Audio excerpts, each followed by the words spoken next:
So, Hello. hi Cordelia, how are you? I'm good. How are you? We have just finished our class on the Cailleach and Irish lore, and I just did a little on the spot. I thought we'd hop on, do a quick YouTube video, and see what you thought of the class and what you learned, and maybe pass on some of that learning to the YouTubers, and see what you thought. So, did you enjoy the class first off? I did. It was very insightful. It was a brain dump of information. Uh, and I still, in some ways, I came away with more questions than answers. There was a lot of answers, but then they became more questions. Yeah, And, because Irish and, lore. and so essentially what I'm going to have to do is I'm going to have to sit down, rewatch the class, and then figure out what to think. Okay, so just for anybody who isn't familiar with the process, we do at the irishpaganschool.com, I do a live class on the last Sunday of every month usually, and people can either join up on a membership for the Courtour program and get access to all the classes, and you do it live, and then you also get the recordings after, and any updates or upgrades, you're automatically included in those, or reruns of the class or anything like that, so it's a lifetime access. So that's what we're doing. That's what we've just done. And this month, this is being recorded in August 2019, the end of, yes, a little bit cross-temporal currently. Yes, August 2019. So we're on the last day here. And we've just done the Cailleach in Irish lore, and it is a deep dive. It really is into specifically Irish traditions around the Cailleach. So, did anything surprise you during the class? Yes. Well, I entered the class thinking, okay, I don't know why this is being done because I hadn't really encountered the concept much. Mm. And so, what surprised me was the way in which she functioned as a keeper in line, kind of figure, and as a way of kind of making Irish people, she'll cut the legs off of you, kind of dynamic. And That came like up a lot. it did. And it's one of my most vivid memories. And it's and the journey with it seemed a little bit more will this be dangerous? It wasn't, of course, thankfully. But it did seem like that sort of dynamic. And I think there's a lot of fertility and a lot of healing and a lot of other positive things associated with it, but there was a lot more like it's almost like dealing with a goddess in her own right, which I was not expecting at all. And of course I feel like I don't recall as much as I ought to, but That's okay. It really is a brain dump of information. I mean, we had a 2-hour class and then a half an hour journey, and then I kind of blindsided with, do you want to come on camera and do a YouTube video? So, and of course my answer is yes. well, big love for that as ever, and it's always Of good to chat course. with you. Likewise. And Cordelia is one of our regular students here at the Irish Pagan School, and has been we've had a mentor-mentee relationship for a couple of years now, haven't we? Yes, that's true.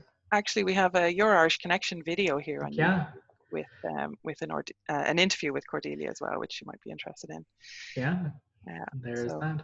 That was good. So where are you based now? Boston. Boston. Yes. Boston. At least for the moment. Mm-hmm. Until spring. Maybe. Mm-hmm. Okay. We'll see. Yeah. Well, good luck with all of that, and we will definitely keep in touch. Yes, please. And so did you feel that the class gave you enough kind of resources to be getting on with? Like you said about the questions, and unfortunately, and I kind of said that at the start of the class, that when you're dealing with Irish lore, and whether it's mythology or folklore or anything, there are often more questions than answers, because nothing fits into a neat little box, because we are dealing with mythos, right? We're dealing with mythical figures, we're dealing with deities, we're dealing with archetypes, we're dealing with sovereignty. These are big fucking concepts that we're trying to deal with, right? And we have stories to to help us, right? Yeah. We've got stories. which is kind of all we need in one sense. But I think I mentioned it in an earlier class that I think we're kind of attuned to the idea of like everything kind of comes clear in the end, like because of the Mm-hmm. media that we consume now, we have like, even if things are confusing at the start, it all comes clear and it all works out and we figure out who did what and who done it and all that kind of stuff by the end, right? And we Yeah. don't really get that in the older lore and the older stories. It kind of leaves it on a cliffhanger and we're kind of very confused still. And, there's a lot of that. So it does raise a lot of questions. So I very much relate to what you just said there because I feel the same, right? After like studying it my whole life, I still feel the same. I will probably feel the same when, I'm the last one to leave the removal at my funeral. um,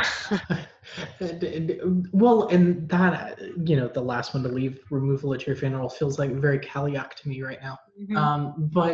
But the thing that's fascinating to me is how many different ones there are. Mm, Is because the lore is so individual per county, per place. mm, So I think that's one of the most vivid memories of that, and that and her as a builder, like, and her as like doing what I would consider back in the day men's work, mm, which says to me that this is a much older thing, mm. most likely. It's like she put the cairns up. So in other words, she with her apron took the stones and like dropped them somewhere, Yeah, or flew around doing them. yeah, It's very vivid, to be yeah, honest. yeah. And I think like the stories and what we did during the class was kind of look at the folklore and look at the stories we had and then pick out the themes, right? And that's what Hmm. we were kind of digging through Yeah. the actual folklore and the stories that are recorded and trying to kind of figure out where these themes are, right? But what I think is happening as well, what happens for me, I'm not going to speak for anybody else, but what happens for me is I'm reading a story like this and the themes actually strike me on a really deep level. So like even like I have my conscious brain on and I'm kind of Hmm. spotting the patterns and like logistically almost kind of going through it, and that's grand. That's one level of interaction. But we also get this I also get this really like deep rooted like I can relate to this. I don't quite know how I'm relating to this, but it Hmm. speaks to me, And I Yeah. think when you're saying that about like the, shaping the landscape, dropping the stones from her apron and all that kind of stuff, like that's where that's hitting me, Mm. Um Yeah. so like I think that's kind of like, ancestral memories or kind of racial Hmm. memories or something that's going on there Yeah. that the stories are kind of pulling out of us, which is really interesting to me. Yeah, I mean, and I think that's probably one of the reasons why it's as vivid to me is because it's like it's something extra special. Like I don't feel the same tugging you do, but it's very vivid, Mm. and so I definitely think that that's probably part of it. Yeah. Yeah.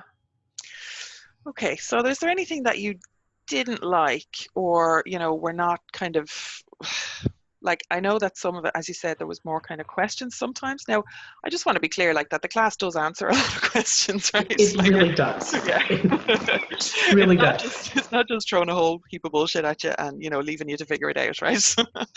And there's a lot of resources and exactly kind of how to go through those resources as well, which Yeah. um, Yeah. which is really important to me and accessible and kind of trying to make it open for people. Um, but like out of the kind of the Cailleach lore, like was there anything that struck like a wrong note with you or something that what like I said was kind of dissatisfying? I And don't think no, so. it's okay. No, I think it was perfectly fine. Like I didn't feel dissatisfied at all. Hmm, For me, it was just a matter of processing a lot of it, and especially because like I had like some classes you come into it and you kind of sort of know, oh, this is the Mórrígan, hmm, or etc. And you're like, oh, I have these ideas of what I'm encountering, and with this, I had no clue. hmm, So because of that, it's like I gotta kind of sit with it, classify and organize the information. yeah, Because there's so much of it, it's like I feel like that there are questions, but I feel like I'm gonna come up with them like a week from now. yeah, And that's the thing. There's so much information because essentially what you've done is you've compiled you know, all of the like stuff from Dukas and from all of these other various sources, and presented it to you in this clear blazing path. And then Thank you. you're welcome. My job here is done. In that clear blazing path is like, okay, what the hell do I do with this? Now I could just set it aside and go, this is a clear blazing path, and you know, okay.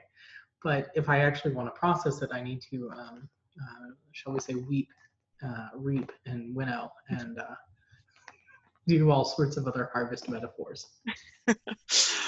Awesome. And well, this is where the Irish Pagan School community on Facebook, for example, or like the comment section in the classes, do come in really useful, because something will strike you later on. And I often find it that like I get an idea that, oh, I wish I had said that in class. Like I can just go into the Facebook group and just say, oh, by the way, for anybody who's in this class, I had this idea or this notion, or here's this extra resource or whatever. So like the community is really important to me, and that's why I give lifetime access to the classes as well, to make sure that people can keep revisiting it, because I think anything like that was a 2-hour brain dump, right? And like, especially if you're not familiar with it, and I know you're at least passing familiar with Dukas anyway, like the folklore research. So there are people who do that class, or who did that class, who I believe, you know, that would have been all new to them as well. So it would have been like an extra brain dump in some ways.